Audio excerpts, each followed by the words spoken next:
I'm standing in front of the home of doctors Kevin and Kenneth Guerra, the twins and frontline medical personnel who over the weekend died from complications due to COVID-19. There's a tribute here, building since news of their deaths broke.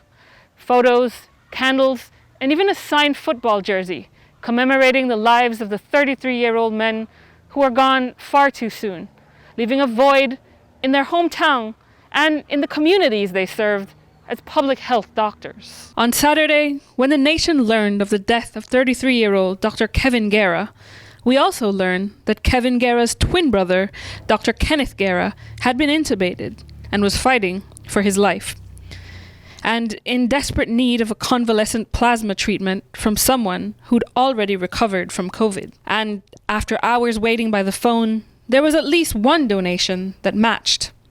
Dr. Kenneth was now the patient, and his colleagues, who were now his physicians, worked furiously to save him, but to no avail. And by Sunday morning, the Guerra family and the country at large were devastated to learn of the death of the second brother. They'd come into this world together, and they'd left it within hours of each other. That very evening, over 11,000 people virtually attended their Benque Viejo funeral. We saw the graves that had been dug side by side, the outpouring of love from the town of Benque Viejo, and no less than the Minister of Health. And we heard this heartbreaking cry from the twins' mother. My bro.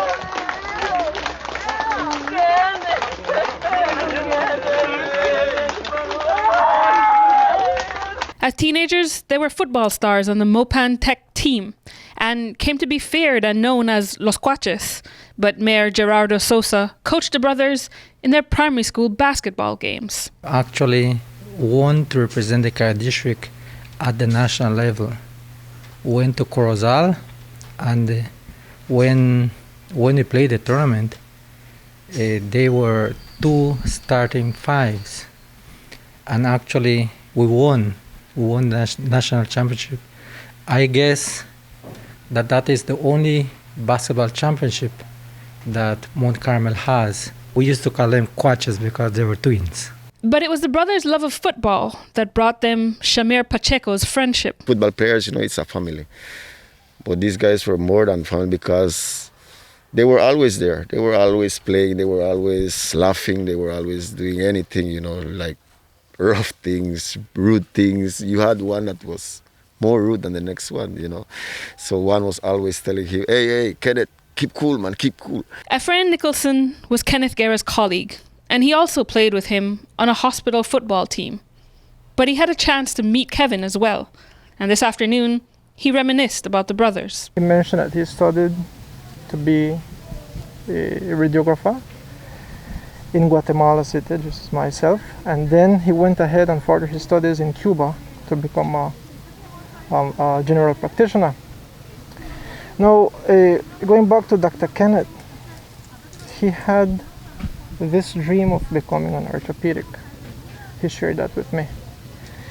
And they both were good people with a kind heart.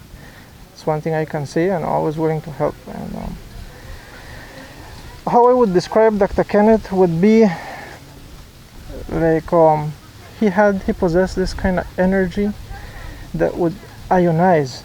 I'm not sure if you would completely get the concept of this, but he had this energy, in other words, that he would push all the negative energy around you, and he was gonna attract people who would push you, who would motivate you, and who at the end of the day would help you become a better person. I got a chance to sit down with their father this morning.